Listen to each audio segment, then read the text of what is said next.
하나님 말씀은 호세아서 4장 1절부터 3절 말씀까지입니다. 제가 봉독합니다. 이스라엘 자손들아, 여호와의 말씀을 들으라. 여호와께서 이 땅 거민과 쟁변하시나니 이 땅에는 진실도 없고 인애도 없고 하나님을 아는 지식도 없고 오직 저주와 사위와 살인과 투절과 간음뿐이요 강포하여 피가 피를 뒤대임이라. 그러므로 이 땅이 슬퍼하며 무릇 거기 거하는 자와 들짐승과 공중에 나는 새가 다 쇠잔할 것이요 바다의 고기도 없어지리라. 아멘. 북이스라엘의 죄악과 심판이라는 제목으로 말씀을 듣겠습니다. 이 호세아서는 전체가 크게 두 부분으로 구분이 됩니다. 먼저 전반부 1장부터 3장까지는 고멜의 부정한 삶을 통해 이스라엘의 패역한 삶을 지적한 내용이고요. 후반부인 4절부터 14장까지는 앞선 전반부를 근거로 선민의 심각한 타락상을 지적하고 심판을 경고하며 아울러 하나님의 용서와 회복의 약속에 근거해서 회개를 촉구하는 총 9편의 설교로 구성되어 있습니다. 그중 첫 번째부터 8번째까지의 설교는 이스라엘 백성들의 삶의 전 영역에 만연된 타락상과 그로 인한 하나님의 심판 선언에 초점을 맞춘 설교입니다. 그리고 마지막 9번째 설교는 심판 이후 회복의 약속과 말씀을 깨닫고 실천해야 함을 강조한 설교입니다. 그중 제1설교가 4장 1절부터 5장 4절까지고 제2설교는 5장 5절부터 6장 3절까지입니다. 그리고 제3설교가 6장 4절부터 7장 7절까지고요.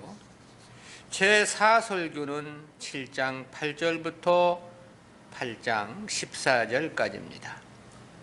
5설교는 9장 1절부터 17절까지고요. 6설교는 10장 1절부터 15절까지입니다.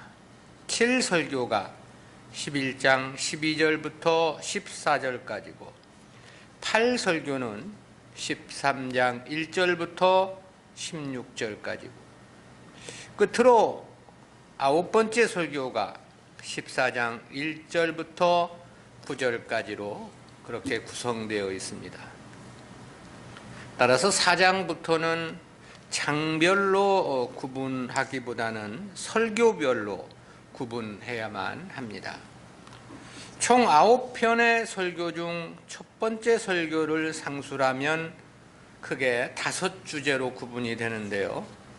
그중 1절부터 3절은 본서 후반부 4장 1절부터 14장 9절에 기록된 총 9편의 설교에 대한 일종의 서론입니다. 여기서는 1차적으로 당시 북이스라엘에 대한 죄악의 전반적인 부분을 총칭하여 지적한 거고요.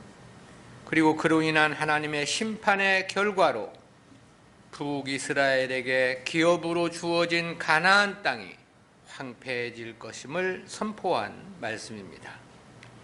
이어 4절부터 10절은 지도자들의 죄악에 대한 지적입니다. 백성들을 바른 길로 인도해야 할 지도자들이 오히려 재물에 대한 욕심으로 제단을 더럽힌 이 제사장들에 대한 준엄한 심판을 경고하고 있습니다. 11절부터 14절은 북이스라엘의 각종 우상 숭배에 대해 고발한 내용입니다. 그리고 15절부터 19절은 일종의 삽입 부분으로 남유다 백성들을 향해서 북이스라엘을 본받지 말 것과 함께 북이스라엘과는 교제를 금할 것을 명한 내용입니다.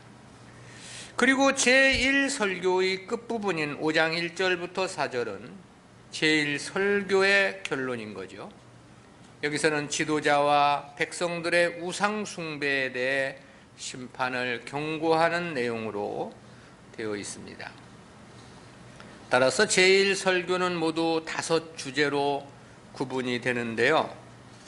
그중 본서 후반부 총 9편의 설교의 서론격이기도 한 본문 1절부터 3절은 구속사적 교훈까지 넷으로 구분해서 살펴보겠습니다. 첫 번째는 하나님을 상대한 종교적 범죄 3가지입니다. 이에 대해 1절에서 그렇게 지적을 했죠. 이스라엘 자손들아 여호와의 말씀을 들으라. 여호와께서 이 땅 거민과 쟁변하시나니 이 땅에는 진실도 없고 인애도 없고 하나님을 아는 지식도 없고 그랬습니다. 호세아가 가장 먼저 여호와의 말씀을 들으라라는 말씀으로 설교의 운을 뗐습니다.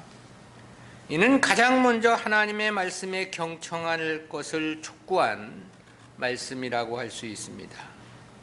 마치 법정에 서 있는 죄인이 재판장의 판결문을 그대로 수용할 수밖에 없듯이 이스라엘은 그대로 하나님의 말씀을 듣고 수용해야 한다. 그런 뜻입니다. 저들은 입을 열어 자신들의 행위의 변명을 늘어놓을 권리가 없다는 것입니다. 또한 하나님께서 선포하시는 심판에 대하여 과를 논하거나 불평할 자격 역시 없음을 전제합니다. 하나님의 판단은 가장 공정하시기에 들어야 하는 거죠. 본래 이스라엘 백성들은 날마다 암송하는 성구가 있었습니다. 그것이 신명기 6장 4절부터 9절인데요. 거기에도 이스라엘아 들으라라는 말씀으로 시작을 합니다. 거기서 들으라로 번역된 히브리어는 쇠마으라는 단어고요. 본문에서 들으라에 해당하는 히브리어는 쉬메우라는 단어입니다. 본문과는 단수와 복수의 차이만 있을 뿐 동일한 명령어입니다. 신명기서에서 하나님은 이스라엘을 향해 날마다 하나님 말씀을 암송하며 마음판에 새길 것을 촉구하셨습니다. 그리고 마음을 다하고 성품을 다하고 힘을 다해 하나님을 사랑하라고 명령하고 있죠. 이어 자신들의 자녀들에게도 부지런히 말씀을 가르치고 순종해야 할 것임도 명하셨습니다. 본문은 바로 그 말씀을 근거로 하고 있는 겁니다.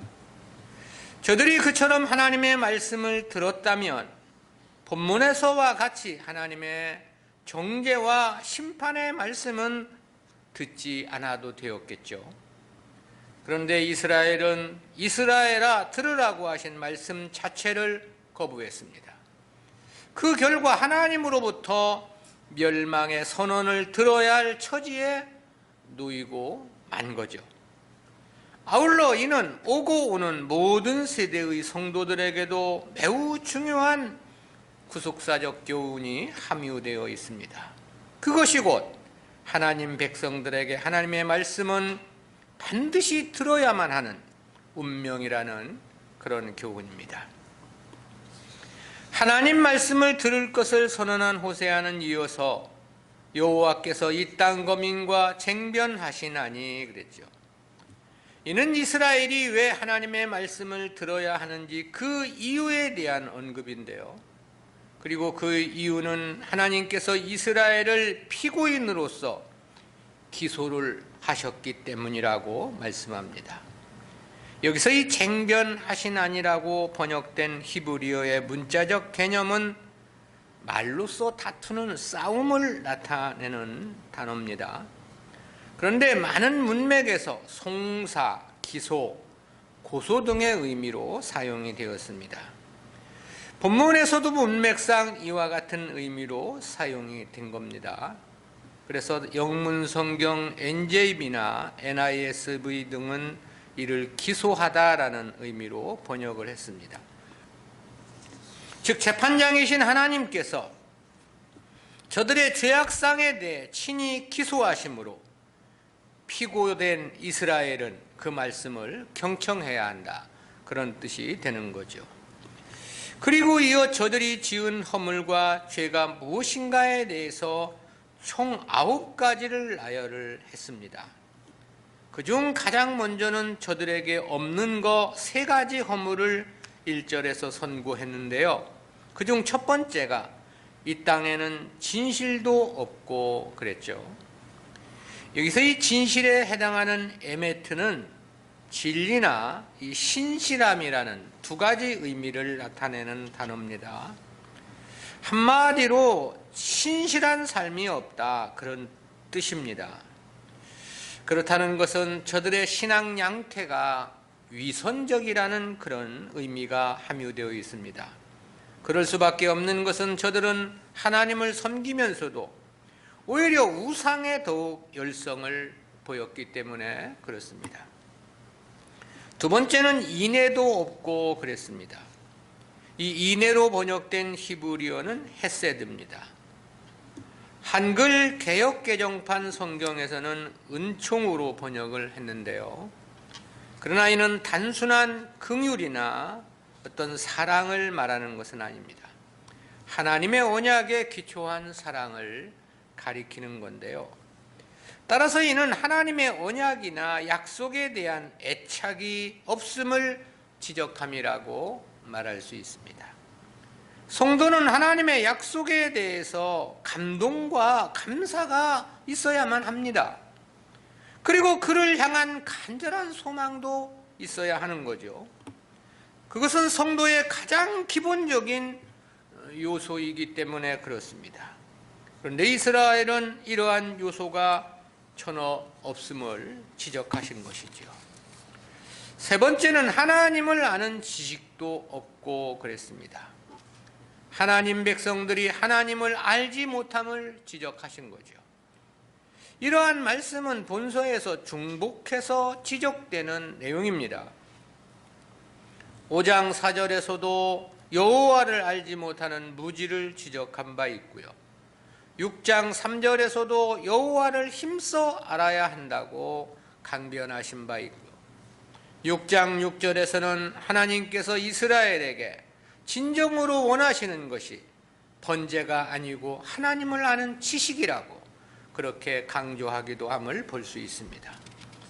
실로 하나님 백성들에게 하나님을 바르게 아는 지식은 곧 생명입니다. 그것은 하나님을 바르게 아는 길이고 영생이고 이를 모른다는 것 자체가 멸망이기 때문에 그렇습니다.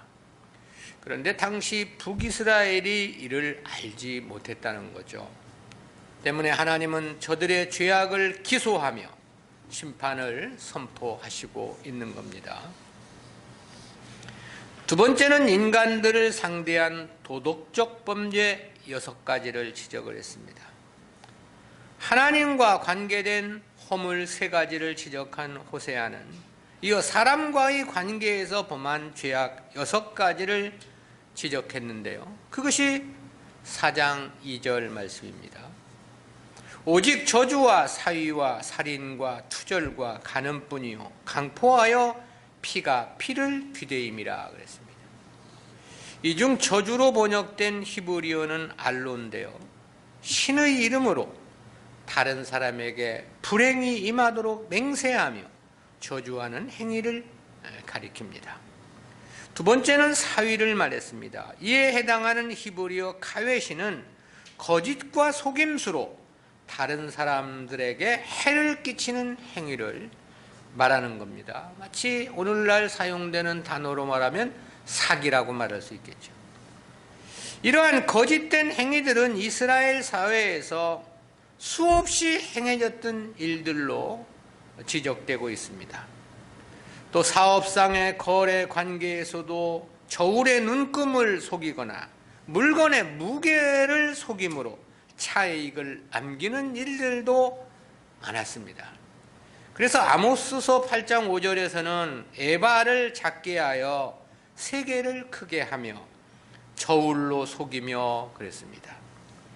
에바를 작게 한다는 것은 이 쌀을 이 곡식을 재는 이 뒷박과도 같은 도구를 가리키는 말인데, 그걸 작게 해가지고 돈은 정상으로 받으면서 곡식은 적게 준다는 거고, 세계를 크게 한다는 것은 무게를 다는 중량을 말하는 건데, 이 중량은 원래 기준이 되는 이 세계를 반대편에 걸어놓고 그 반대편으로 무게를 재는 거거든요.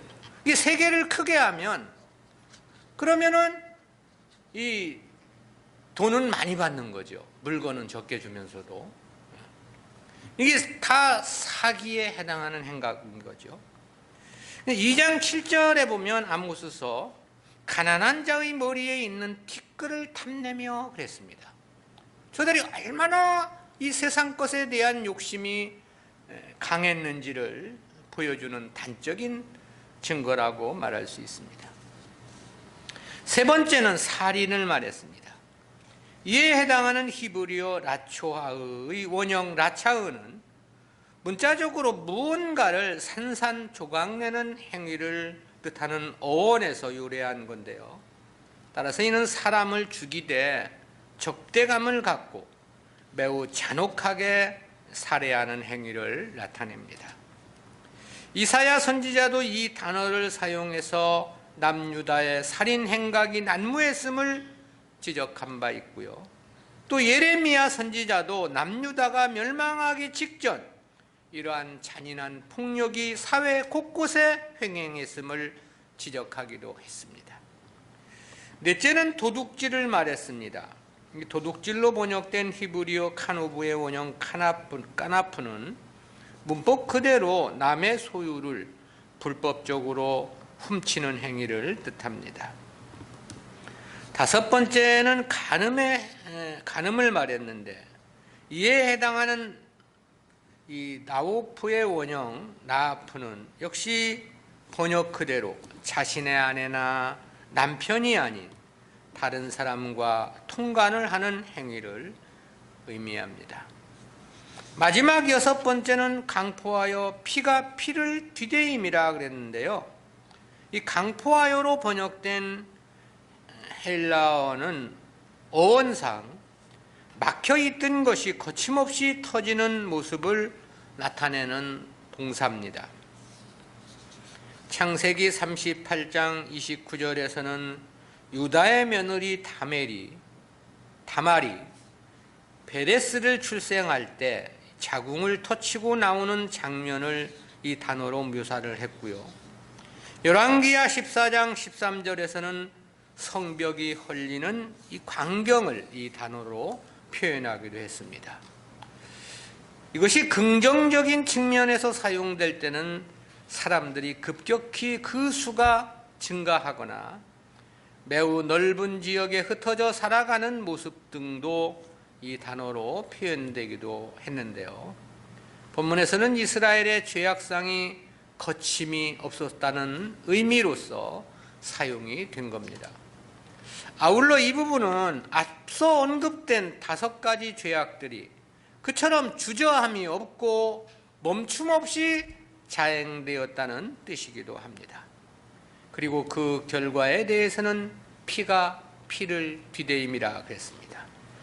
이에 해당하는 히브리어의 문자적 의미는 피들이 피들과 함께 맞닿아 있다, 그런 뜻입니다.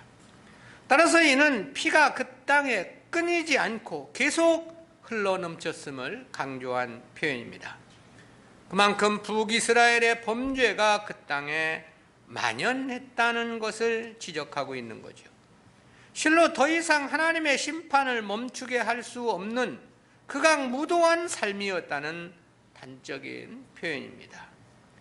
이러한 표현들에서 보면 저들은 이미 하나님 백성이 아니었다는 생각을 해보기도 합니다. 하나님 백성의 가장 기본적인 양심만 살아있다 하더라도 이런 정도의 죄악을 행치는 않았을 것이기 때문에 그렇습니다.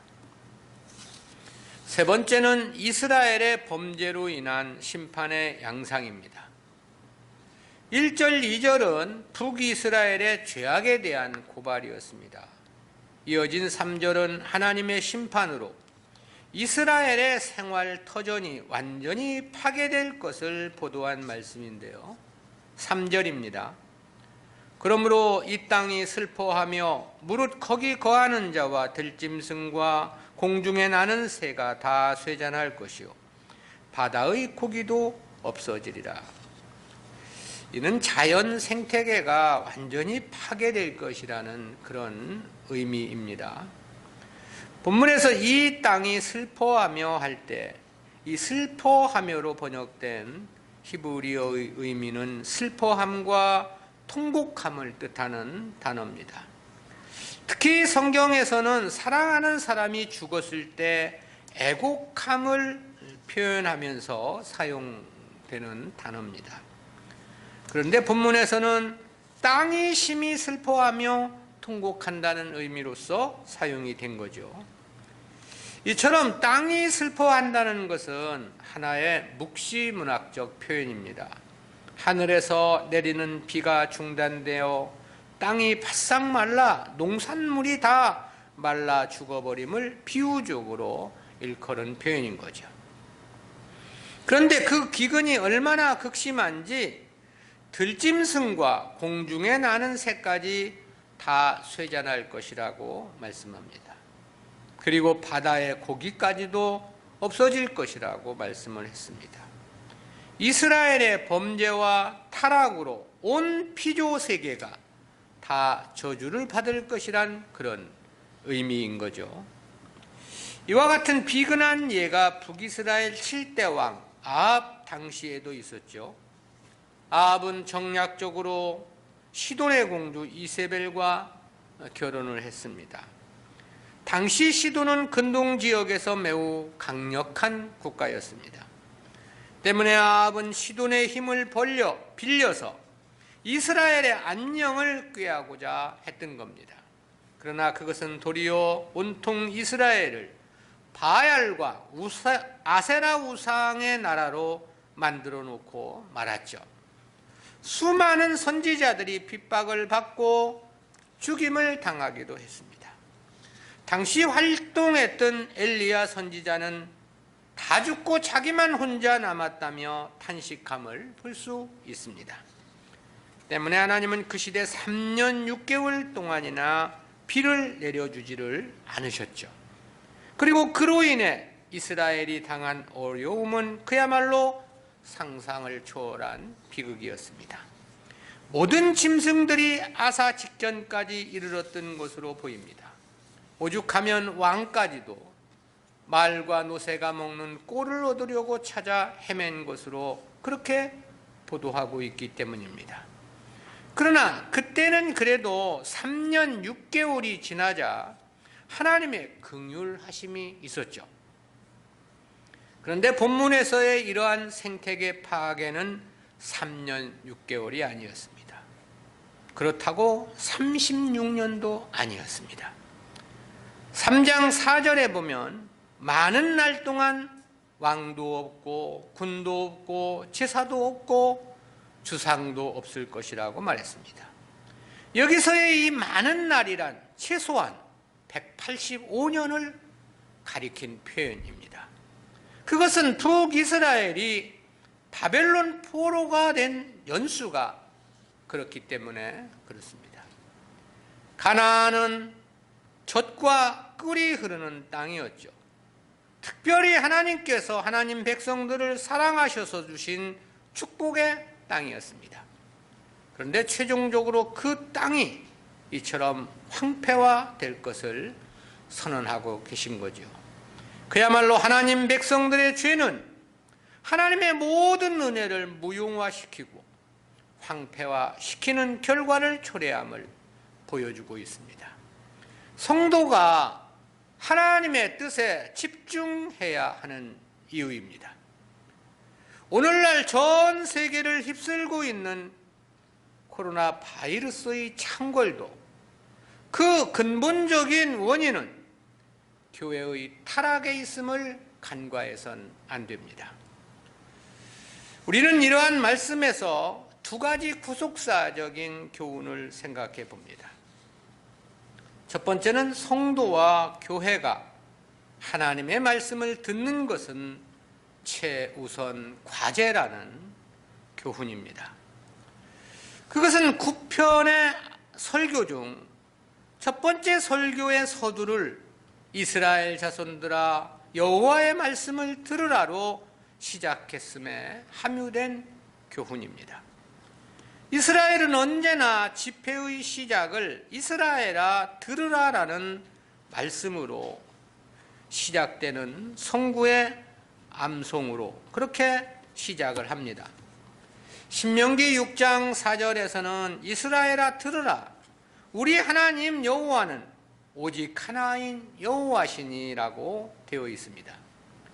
여기서 이 들으라로 번역된 쇠마는 랍비들의 전승에 따르면 본래 6단어로 구성된 6장 4절만을 일컬었다고 합니다. 그런데 후에 바로 뒤에 5절까지 이 쇠마로 포함이 되었고 그 후에는 6장 4절부터 시작해서 한 단락을 이루고 있는 9절까지 확장이 되었다고 그럽니다.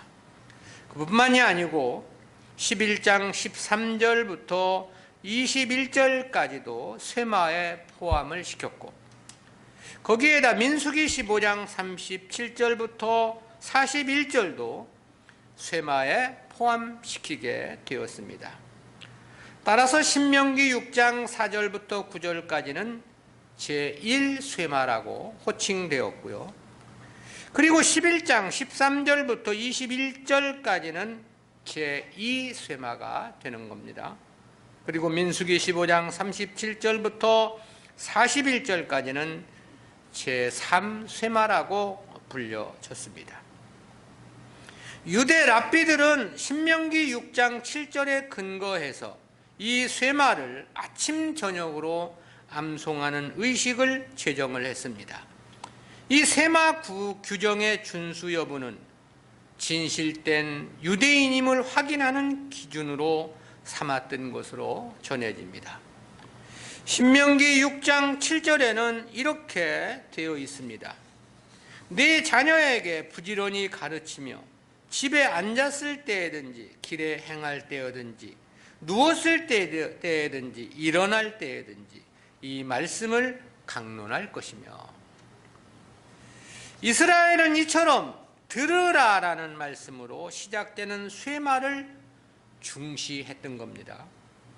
그것은 하나님 백성들의 최우선의 과제가 하나님의 말씀을 듣는 것이어야 하기 때문임은 더 이상 설명이 필요치가 않겠죠. 성도는 창세 이전부터 하나님 백성으로 선택된 자들입니다. 그리고 그 선택의 목적은 하나님의 무궁한 기업을 이을 후사를 삼기 위함이었지요. 그런데 그 무궁한 기업은 하나님의 말씀을 순종하고 충성한 분량에 따라 주어지는 것으로 약속되어 있습니다. 구원은 하나님의 선택하심으로 결정된 것이기 때문에 그리스도의 대속으로 값없이 주신 것이죠. 그러나 하나님의 나라 찬란한 영광과 그 기업은 얼마나 하나님을 바르게 섬기며 충성을 다하느냐에 따라 주어지는 것입니다. 때문에 성도가 하나님의 말씀을 듣는 것은 이미 창세 전부터 확정된 운명적 관계라고 말할 수 있습니다. 때문에 이스라엘은 언제나 쇠마로 시작해서 쇠마로 끝나는 일상이었던 거죠. 그리고 그것은 어느 시대의 성도들이라 하더라도 그래야만 하는 거죠. 그런데 오늘날 교회들은 하나님의 말씀을 들으려는 자세를 갖지 않습니다. 자신들의 소원, 자기들의 욕심만을 앞세우죠. 하나님의 뜻을 헤아림이 없습니다. 자기 뜻, 자기 욕망만을 고집하죠. 무조건 달라고 기도함이 그렇다는 것을 말해줍니다. 자신의 신앙생활에 대해 하나님께서 어떻게 평가하실 것인가에 대해서는 생각조차도 하지 않습니다. 삶을 보면 도리어 책망과 심판이 준비되어야 할 것 같은데도 불구하고 도리어 복달라고 아우성 드릴 뿐이죠.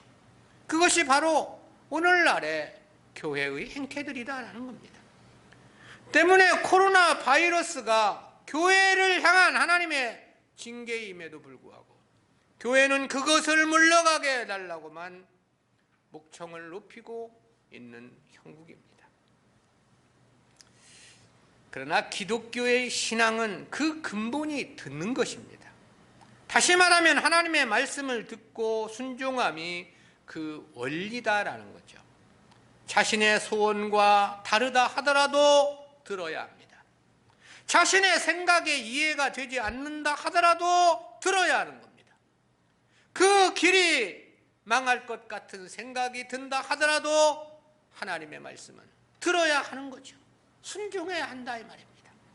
근본적으로 하나님과 성도와의 관계에서 하나님은 명하시는 분이고 성도는 들어야 하는 위치이기 때문에 그렇습니다. 그리고 그것만이 성도들 자신에게 영원한 승리요 무궁한 영광의 삶인 것입니다. 그것은 성도는 이 세상이 아니라 영원한 하나님의 나라를 소망으로 살아가는 삶이기 때문에 그런 거죠. 그리고 그 영원한 하나님 나라에서의 무궁한 영광의 기업은 하나님 말씀을 들음으로만 성취 가능하기 때문에 그렇습니다. 반대로 듣지 않는 것은 그 자체부터 심각한 하나님에 대한 배신의 행위인 거죠. 그러므로 호세아보다 조금 일찍 선지직을 시작해서 어느 정도 동시대에 활동한 것으로 추정되는 아모스 선지자는 당시 이스라엘을 향해서 그렇게 지적을 하기도 했습니다. 아모스서 8장 11절입니다. 주 여호와께서 가라사대 보라 날이 이를지라 내가 기근을 땅에 보내리니 양식이 없어 주림이 아니며 물이 없어 가람이 아니요 여호와의 말씀을 듣지 못한 기갈이라. 두 번째 교훈입니다. 하나님을 아는 지식의 중요성입니다.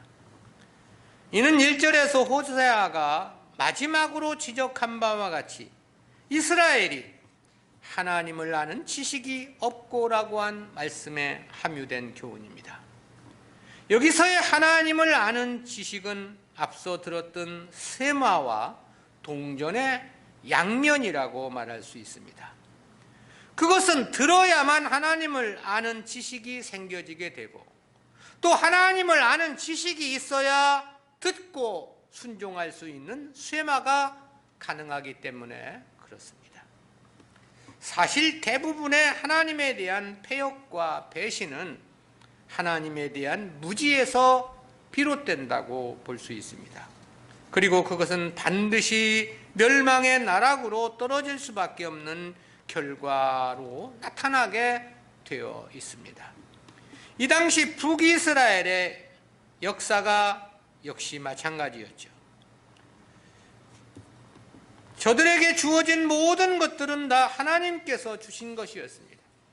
그럼에도 저들은 우상이 준 것으로 이해하고 우상에 더 심취했던 것입니다. 그래서 하나님은 2장 8절에서 그렇게 지적을 하기도 하셨죠. 호세아서 2장 8절입니다. 곡식과 새 포도주와 기름은 내가 저에게 준 것이요 저희가 바알을 위하여 쓴 은과 금도 내가 저희에게 더하여 준 것이오늘 저가 알지 못하도다. 다 하나님이 주신 것인데 알지 못하고 오히려 바알이 준 것이라고 바알에게 더 열성적으로 바알을 섬겼다는, 어떻게 이런 일들이 있을 수 있을까? 그것은 곧 진리 지식에 대한 무지, 하나님을 아는 지식의 결여에서 비롯된 것임이 명백합니다. 이는 그 어떤 죄악보다도 용서받을 수 없는 엄중한 죄악입니다. 더러 살인죄를 범하거나 간음죄를 범하는 것은 순간적인 유혹과 감정 때문에 실수로 저지를 수 있는 죄이기도 하죠. 그러나 당시 북이스라엘은 하나님께서 주신 것을 바알이 준 것이라고 생각을 했다는 거예요. 때문에 도리어 하나님보다 바알을 더욱 지극정성으로 섬겼던 것입니다. 그야말로 하나님을 아는 지식의 부재에서 비롯된 것이라고 평가할 수밖에 없지요. 이처럼 진리 지식의 부재는 다양한 부작용으로 나타나게 되어 있습니다. 주님 당시 유대인들은 하나님에 대한 지식의 부재가 메시아를 이단 괴수로 판단을 하지 않습니까? 그리고 급기야는 십자가에 못 박아 죽이는 죄악으로 나타나게 되죠.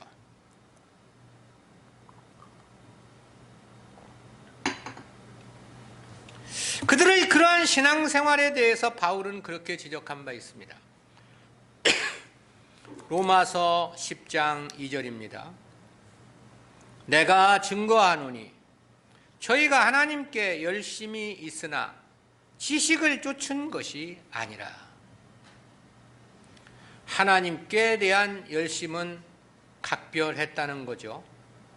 그렇지만 하나님을 아는 지식이 없어 결국은 멸망할 수밖에 없었음을 지적한 겁니다.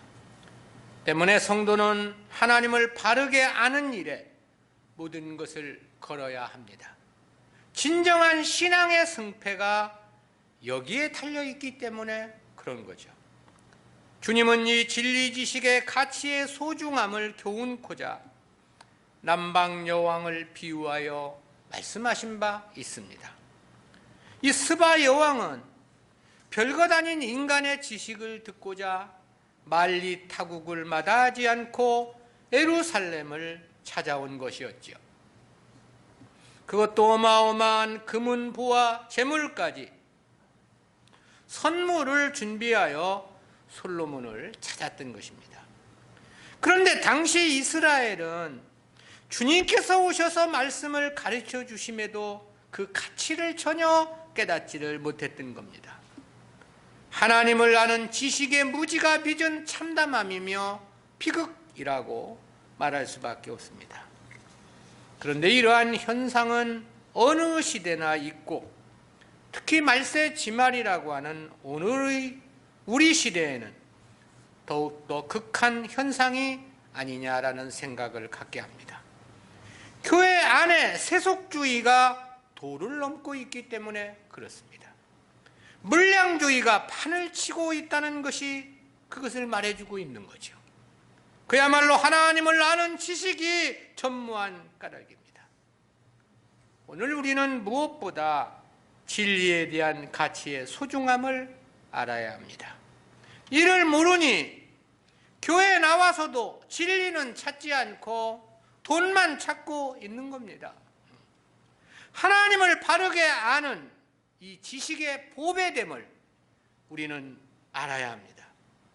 그래야만 이를 위한 구함과 찾음이 있을 수 있고 문두드림이 있을 수 있기 때문에 그렇죠. 그리고 하나님을 아는 지식은 그렇게 구하고 찾고 문을 두드리는 자에게만 더해지는 보화이기 때문에 그렇습니다. 우리는 이 세상에서 무엇을 가장 큰 보화라고 생각을 하십니까? 하나님 말씀에 보다 더 큰 가치의 보화는 없다는 생각을 가져야 합니다. 기도합니다. 사랑의 하나님 은혜를 감사합니다. 오늘도 북이스라엘을 향한 하나님의 말씀을 통해서 깨닫지 못한 무지가 어떠한 양태로 하나님의 심판을 받게 되었는가를 저희로 하여금 밝히 깨닫게 해주심 진실로 감사합니다.